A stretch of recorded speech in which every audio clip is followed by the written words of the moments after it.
Students, आज के इस लेक्चर वीडियो में हम डिस्कस करेंगे some basic terms related to electrochemistry. यानी कि बेटा आज के इस लेक्चर वीडियो में मैं आपको उन सारे बेसिक टर्म्स एक्सप्लेन करूंगी जो कि इस पार्टिकुलर चैप्टर में कई बार हर जगह पर यूज होते हैं। पहले तो मैं आपको इन सारे टर्म्स के नेम बता देती हूँ, फिर वन बाय वन सबको एक्सप्लेन करती हूँ। तो जो हम लोग समझने वाले हैं वो है आपका ऑक्सीडेशन, उसके बाद हम बात करेंगे रिडक्शन की, उसके बाद हम बात करेंगे ऑक्सीडाइजिंग एंड रिड्यूसिंग एजेंट की, देन हम बात करेंगे रिडॉक्स रिएक्शन की, देन हम बात करेंगे इलेक्ट्रोड पोटेंशियल की और लास्ट में देखेंगे स्टैंडर्ड इलेक्ट्रोड पोटेंशियल। तो चलिए फिर स्टार्ट करते हैं और सबसे पहले बात कर लेते हैं ऑक्सीडेशन की। ऑक्सीडेशन का क्या मतलब होता है जरा समझिए इसे। अगर हम बात करें ऑक्सीडेशन की तो ऑक्सीडेशन का मतलब होता है tendency to lose electron. Simply अगर हम इसे बोलें टेंडेंसी टू लूज इलेक्ट्रॉन। जैसे मान लीजिए फॉर एग्जांपल आपका कोई मेटल सॉलिड है, ठीक है, एक मेटल सॉलिड है, वो क्या करे, सिंपली इलेक्ट्रॉन को लूज करे और इलेक्ट्रॉन को लूज करके वो बना ले क्या, इलेक्ट्रोपॉजिटिव आयन यानी कि कैटायन। तो इसके इस टेंडेंसी को हम क्या बोलेंगे, ऑक्सीडेशन। क्या बोलेंगे, ऑक्सीडेशन। जैसे आपका ये मेटल सॉलिड था, इसने 2 इलेक्ट्रॉन रिलीज किया, इलेक्ट्रॉन को जब इसने रिलीज किया या लूज किया और इलेक्ट्रोपॉजिटिव आयन बनाया, तो अब इसके इस टेंडेंसी को हम क्या बोलेंगे, ऑक्सीडेशन। ठीक है, इसको आपने 11th में भी पढ़ा है, इसलिए मैं फटाफट इसे शॉर्टकट में बता रही हूँ।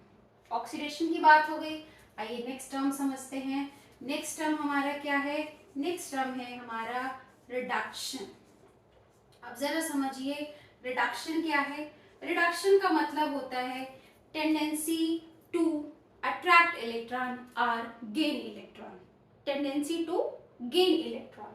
जैसे मान लेते हैं कि हमारे पास कोई एक मेटल ही है या फिर कोई नॉन मेटल है, आप कुछ भी मान लीजिए, या कोई कंपाउंड है, कुछ भी है, ठीक है, उस पर क्या है, पॉजिटिव चार्ज है।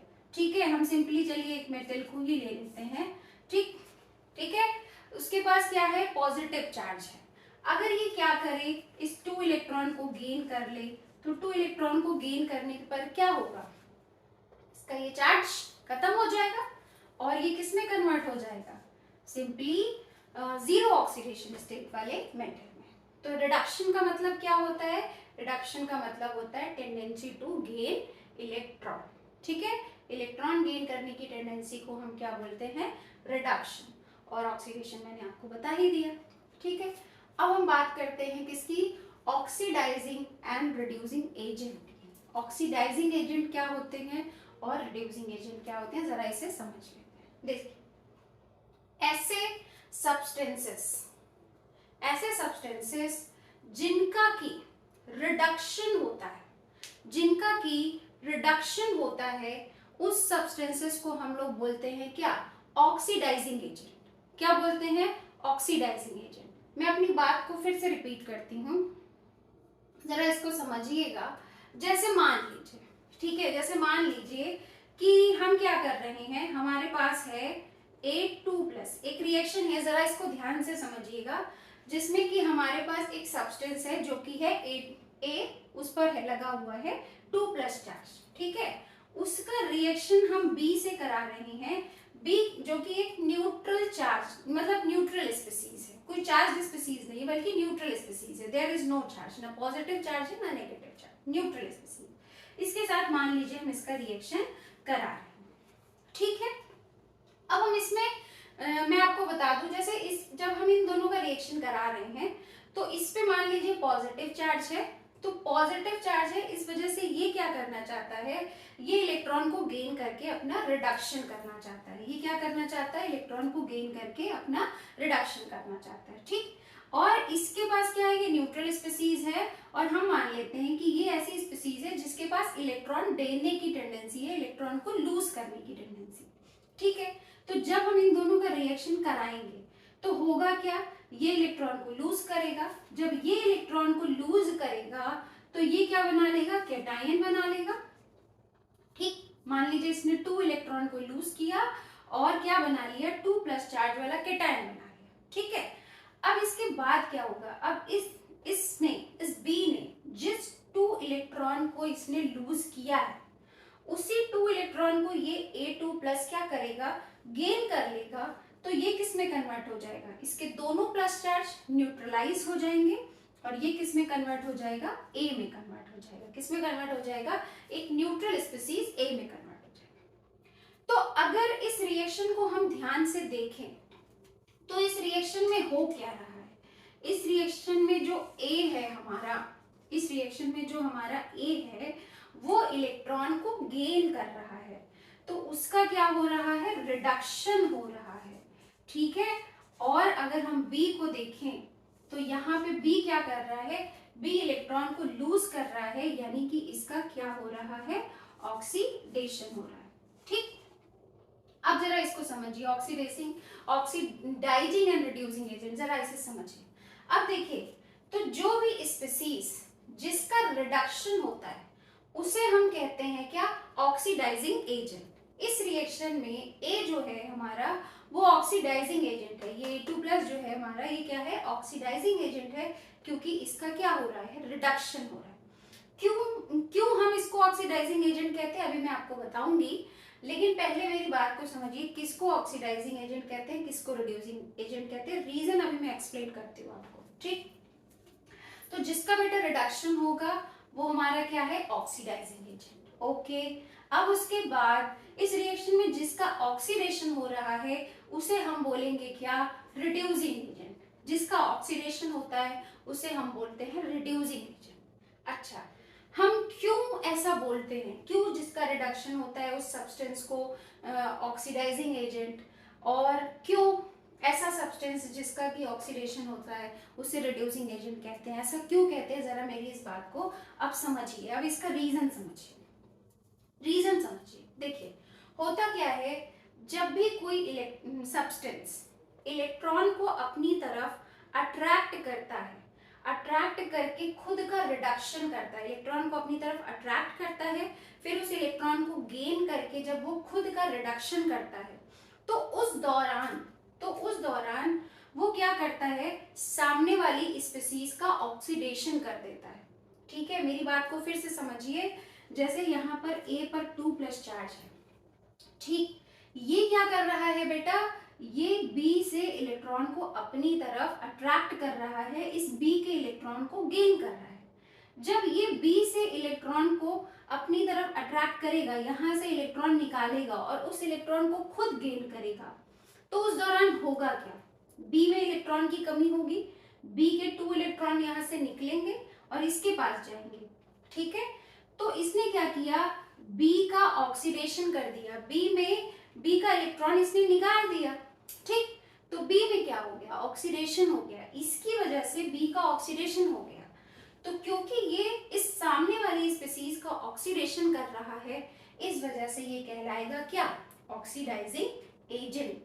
एक्चुअल में ये जो एजेंट वाला टर्म है, ऑक्सीडाइजिंग एंड रिड्यूसिंग टर्म जो है, ये इसके रिस्पेक्ट में जनरेट हो रहा है कि आप सामने वाले के साथ क्या कर रहे हो, है ना।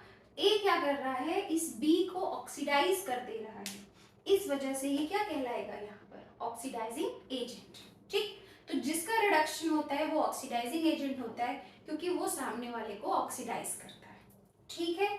और जिसका रिडक्शन होता है वो रिड्यूसिंग एजेंट होता है, क्योंकि वो सामने वाली स्पीसीज को रिड्यूस करता है, ठीक है। जरा समझिए कैसे रिड्यूस कर रहा है, जब B 2 इलेक्ट्रॉन को लूज कर रहा है तो इसकी वजह से जो 2 इलेक्ट्रॉन लूज किए गए हैं वो 2 इलेक्ट्रॉन किसके पास जा रहे हैं, वो 2 इलेक्ट्रॉन आपके A2+ के जा रहे हैं, A2+ के पास जा रहे हैं, ठीक, जिसकी वजह से आपके A2+ का रिडक्शन हो जा रहा है। तो A2+ का रिडक्शन हुआ किसकी वजह से, इस B के इलेक्ट्रॉन लूज करने की वजह से। अगर ये इलेक्ट्रॉन लूज नहीं करता तो ये इलेक्ट्रॉन गेन नहीं कर पाता, ठीक। तो जिस दौरान ये इलेक्ट्रॉन लूज करके अपना ऑक्सीडेशन कर रहा है, उसी दौरान इसके द्वारा लूज किए गए इलेक्ट्रॉन की वजह से इस सामने वाली स्पीसीज का रिडक्शन हो जा रहा है, इस वजह से जिसका ऑक्सीडेशन होता है उसे हम रिड्यूसिंग एजेंट कहते हैं, ठीक है। तो यहाँ पे हमारा B रिड्यूसिंग एजेंट हो गया। तो अभी तक मैंने आपको oxidation, reduction and oxidising and reducing agent explain कर दिया है और कुछ नहीं है, बहुत सिंपल है। मैं फटाफट वन लाइन में रिकॉल कर देती हूँ। ऑक्सीडेशन मतलब टेंडेंसी टू लूज इलेक्ट्रॉन, आप मेंशन कर लीजिए tendency to lose electron. Reduction में आप मेंशन करिए tendency to gain electron. Oxidising agent, oxidising agent में क्या मेंशन करेंगे? जिसका ऑक्सीडेशन होता है, सॉरी जिसका रिडक्शन होता है वो क्या होता है? Oxidising agent. और जिसका ऑक्सीडेशन होता है वो क्या होता है? Reducing agent. सिंपल। अब आते हैं हमारे नेक्स्ट टर्म में जो कि है रिडॉक्स रिएक्शन। अब ये रिडॉक्स रिएक्शन क्या होती है? रिडॉक्स रिएक्शन हमारी ऐसी रिएक्शन होती है जिसमें ऑक्सीडेशन एंड रिडक्शन साइमल्टेनियसली चल रही होती है, ठीक है। Those reaction in which oxidation and reduction simultaneously take place is known as redox reaction, ठीक है। तो जैसे कि ये वाला जो एग्जाम्पल है हमारा वो किसका है? वो एग्जाम्पल है आपके रिडॉक्स रिएक्शन का। एक एग्जाम्पल मैं आपको और दे देती हूँ रिडॉक्स रिएक्शन का, आप चाहें तो जैसे कि आप देख सकते हैं, मान लीजिए हम रिएक्शन करा रहे हैं किसका? जिंक सॉलिड का कॉपर 2+ के साथ।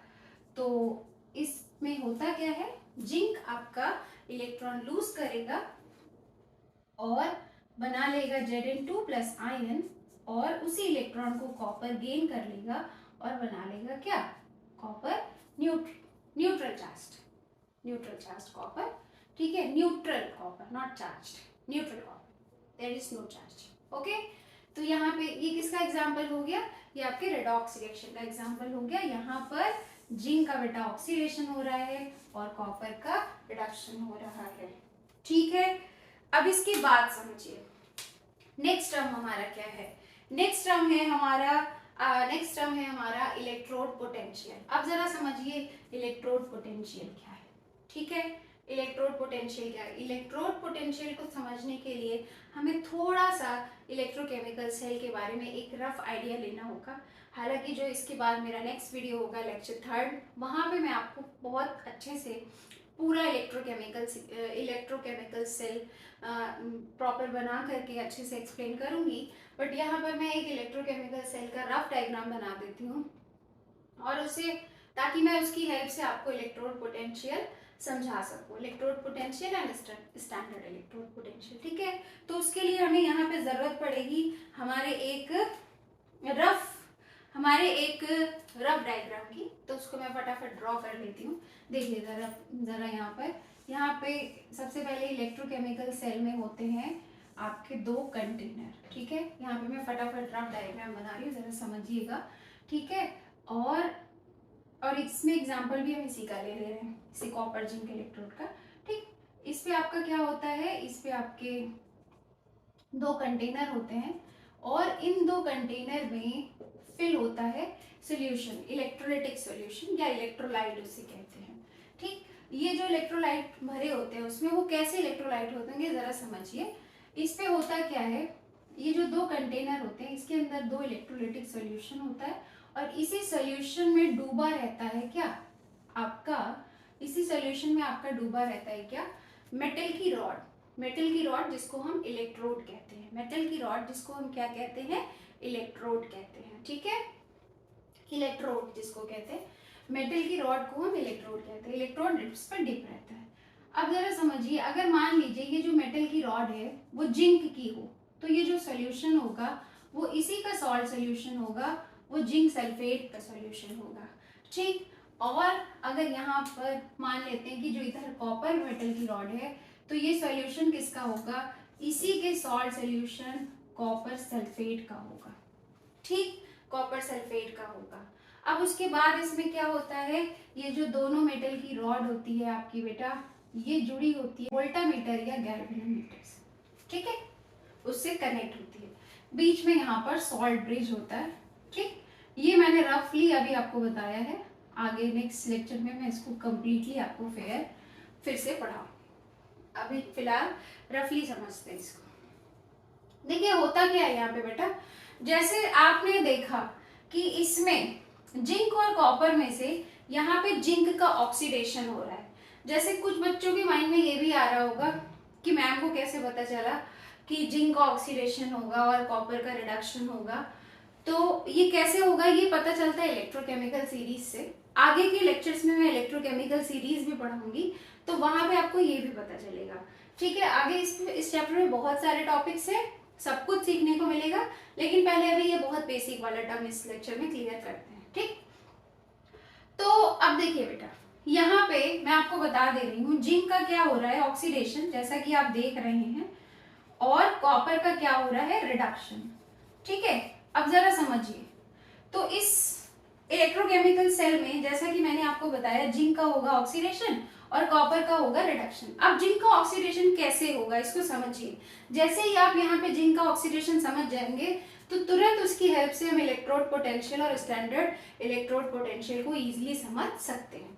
ठीक, जरा यहाँ पे ध्यान से देखिए, होता क्या है जब हम इस जिंक की न्यूट्रल रॉड को इस पे जिंक सल्फेट के सॉल्यूशन में डिप करते हैं और कॉपर को कॉपर सल्फेट सॉल्यूशन में डिप करते हैं, तो तुरंत यहाँ पे ऑक्सीडेशन रिडक्शन की फिनोमेना स्टार्ट हो जाती है। तुरंत जो ये आपका जिंक का रॉड है इसमें से क्या करता है, जिंक जो है वो आपका तुरंत क्या करता है, इलेक्ट्रॉन को लूज करके Zn2+ आयन बनाना स्टार्ट कर देता है। ठीक है, ये क्या करता है, 2 इलेक्ट्रॉन को लूज करके Zn2+ आयन बनाना स्टार्ट कर देता है। और जब ये स्टार्ट करता है तो जो ये आपके Zn2+ आयंस हैं, जब ये जो जिंक है इसके अंदर बहुत सारे जिंक हैं, बहुत सारे जिंक हैं, zinc solid zinc solid zinc solid, बहुत सारे जिंक है इसके अंदर। ठीक है, जरा समझिएगा, बहुत सारे Zn Zn Zn Zn इस रॉड के अंदर हैं। और जब हमने डिप किया तो ये किस पे टूटना स्टार्ट हो गया, किस पे ब्रेक हुआ, Zn2+ आयन प्लस 2 इलेक्ट्रॉन में।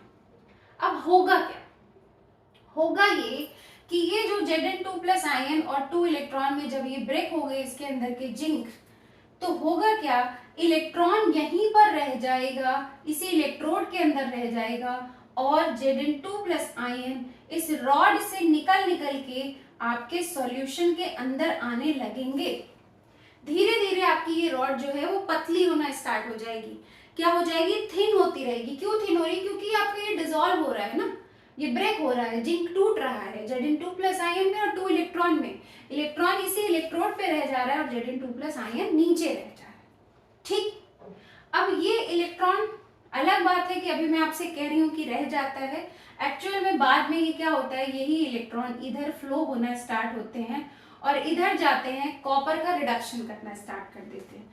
तो वो सब आगे मैं आपको इलेक्ट्रोकेमिकल सेल नेक्स्ट वीडियो में जब बताऊंगी तो वहां पर एक्सप्लेन करूंगी, लेकिन अब यहाँ पे फिलहाल मैं इतना ही बता रही हूँ क्योंकि मुझे आपको यहाँ पर इलेक्ट्रोड पोटेंशियल एक्सप्लेन करना है।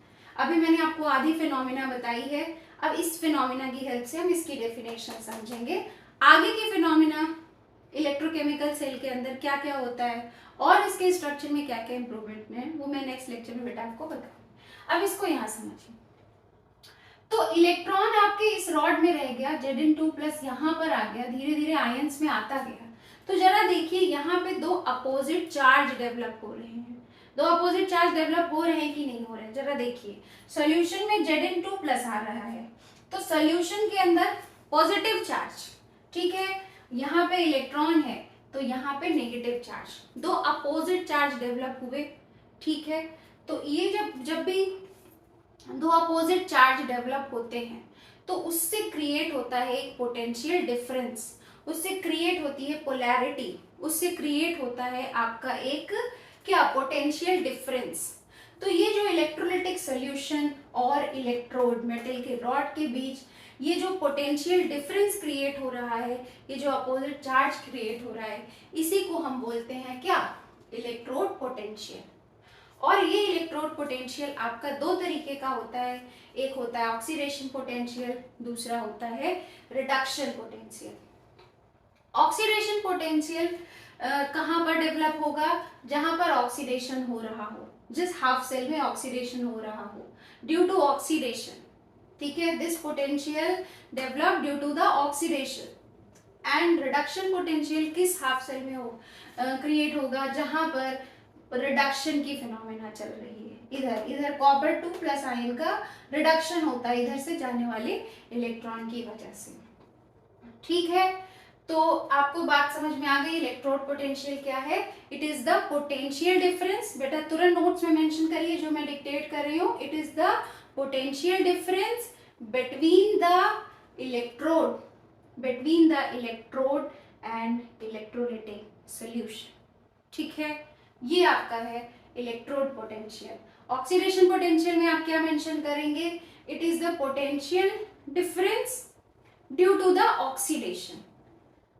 इट इज द, चलिए मेंशन करिए, मैं बोल रही हूँ, it is the potential difference due to the oxidation between the metal electrode and electrolytic solution. Reduction potential में क्या मेंशन करेंगे? It is the potential difference due to the reduction in between the what? The metal electrode and electrolytic solution. ठीक है, अब आते हैं हमारे last term में, और लास्ट टर्म है हमारा स्टैंडर्ड इलेक्ट्रोड पोटेंशियल। अब ये क्या है, इसको भी जरा अच्छे से समझ लीजिए। क्या होता है स्टैंडर्ड इलेक्ट्रोड पोटेंशियल?